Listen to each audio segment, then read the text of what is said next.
നമസ്കാരം. US-ഇറാൻ സമാധാന ചർച്ചകളിൽ ഏർപ്പെട്ടിരിക്കുന്ന അമേരിക്കൻ പ്രതിനിധികളെ ഇസ്രായേൽ ചാര സംഘടനകൾ രഹസ്യമായി നിരീക്ഷിക്കുന്നതായി ഞെട്ടിക്കുന്ന റിപ്പോർട്ട്. ട്രംപ് ഭരണകൂടത്തിന്റെ ഇറാൻ നയങ്ങളോട് ഇസ്രായേലിന് പൂർണ്ണ യോജിപ്പില്ലെന്ന സൂചനകൾ US vice president JD Vance തന്നെ പുറത്തുവിട്ടതോടെ ഇരു രാജ്യങ്ങളും തമ്മിലുള്ള ബന്ധം കൂടുതൽ വഷളാവുകയാണ്. പെന്റഗണിന്റെ ഏറ്റവും പുതിയ വിലയിരുത്തൽ പ്രകാരം അമേരിക്കയുടെ പരസ്യ ശത്രുക്കളെക്കാൾ വലിയ സുരക്ഷാ ഭീഷണിയാണ് ഇപ്പോൾ സഖ്യകക്ഷിയായ ഇസ്രായേൽ ഉയർത്തുന്നത്. ട്രംപിന്റെ മുഖ്യ ചർച്ചക്കാരനായ Steve Witkoff, Pentagon policy chief Elbridge Colby എന്നിവരുൾപ്പെടെയുള്ള ഉന്നത US ഉദ്യോഗസ്ഥരെയാണ് ഇസ്രായേൽ ലക്ഷ്യമിട്ടത്. ട്രംപ് ഭരണകൂടം അധികാരമേറ്റത് മുതൽ ഇസ്രായേൽ നടത്തുന്ന ഈ ചാരപ്രവൃത്തികൾ പരിധി വിട്ടതാണെന്ന് ഒരു മുതിർന്ന ട്രംപ് ഭരണകൂട ഉദ്യോഗസ്ഥൻ ന്യൂയോർക്ക് ടൈംസിനോട് വെളിപ്പെടുത്തൽ നടത്തി. അമേരിക്കൻ സൈനികരും നയതന്ത്രജ്ഞരും കടുത്ത നിരീക്ഷണത്തിലാണെന്ന് പ്രതിരോധ വകുപ്പും സ്ഥിരീകരിക്കുന്നു.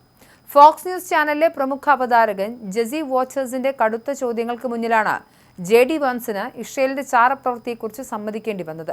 അമേരിക്കയും ഇസ്രായേലും തമ്മിൽ പല മേഖലകളിലും ഒരേ താൽപ്പര്യങ്ങളുണ്ടെങ്കിലും ചില നിർണായക വിഷയങ്ങളിൽ ഇരു രാജ്യങ്ങളുടെ ലക്ഷ്യങ്ങൾ വിഭിന്നമാണെന്ന് വാൻസ് തുറന്നു പറഞ്ഞു.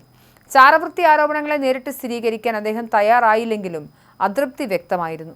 ഇറാൻ ഒരു ആണവായുധം നിർമ്മിക്കുന്നത് തടയുക എന്നത് മാത്രമാണ് ട്രംപിന്റെ പ്രധാന ലക്ഷ്യമെന്ന് വാൻസ് വ്യക്തമാക്കി. ഈ വിഷയത്തിൽ അമേരിക്ക മുന്നോട്ട് വയ്ക്കുന്ന ദീർഘകാല സമാധാന കരാറിനോട് ഇസ്രായേലിന് വിയോജിപ്പുണ്ടാകാം.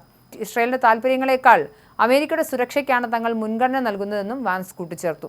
ഇതോടെ ട്രംപിന്റെ ഇറാൻ നയത്തിനെതിരെ നെതന്യാഹു കടുത്ത നീക്കങ്ങൾ നടത്തുന്നുണ്ടെന്ന കാര്യം പരസ്യമായിരിക്കുകയാണ്. അതേസമയം അമേരിക്കൻ ഉദ്യോഗസ്ഥർക്കെതിരെ തങ്ങൾ യാതൊരുവിധ ചാരപ്രവൃത്തിയും നടത്തുന്നില്ലെന്ന് വാഷിംഗ്ടണിലെ ഇസ്രായേൽ എംബസി പ്രസ്താവനയിലൂടെ അറിയിച്ചു.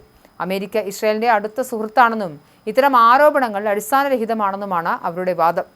എന്നാൽ അമേരിക്കൻ പ്രതിരോധ മന്ത്രാലയത്തിലെ ഉന്നത ഉദ്യോഗസ്ഥർ ഈ നിഷേധം പൂർണ്ണമായും തള്ളിക്കളയുകയാണ്.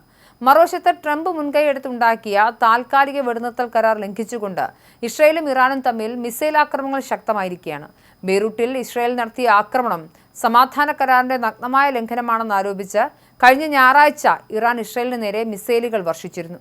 ഇതോടെ പശ്ചിമേഷ്യ വീണ്ടും യുദ്ധഭീതിയിലായി. ഇറാൻ നടത്തിയ ആക്രമണത്തിന് തിരിച്ചടിയായി തിങ്കളാഴ്ച പുലർച്ചെ ഇസ്രായേൽ ഇറാന്റെ തലസ്ഥാനമായ ടെഹ്റാൻ, ഇസ്ഫഹാൻ തുടങ്ങിയ നഗരങ്ങളിലെ സൈനിക സാമ്പത്തിക കേന്ദ്രങ്ങൾക്ക് നേരെ ശക്തമായ വ്യോമാക്രമണം നടത്തി.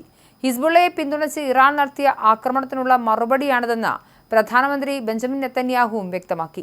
കൂടുതൽ ആക്രമണം ഉണ്ടായാൽ കനത്ത പ്രത്യാഘാതം ഉണ്ടാകുമെന്നും അദ്ദേഹം മുന്നറിയിപ്പ് നൽകി. ഇസ്രായേലിന്റെ നിലപാടിൽ അമേരിക്കൻ പ്രസിഡന്റ് ഡൊണാൾഡ് ട്രംപ് കടുത്ത അമർഷത്തിലാണ്.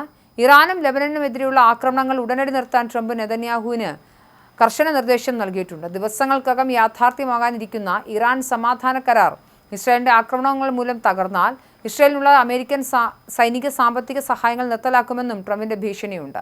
ആണവായുധമോഹം പൂർണ്ണമായും ഉപേക്ഷിക്കുക, സമ്പുഷ്ടീകരിച്ച യുറേനിയം ശേഖരം മുഴുവൻ കൈമാറുക എന്നീ കടുത്ത നിബന്ധനകളാണ് അമേരിക്ക ഇറാന് മുന്നിൽ വെച്ചിരിക്കുന്നത്.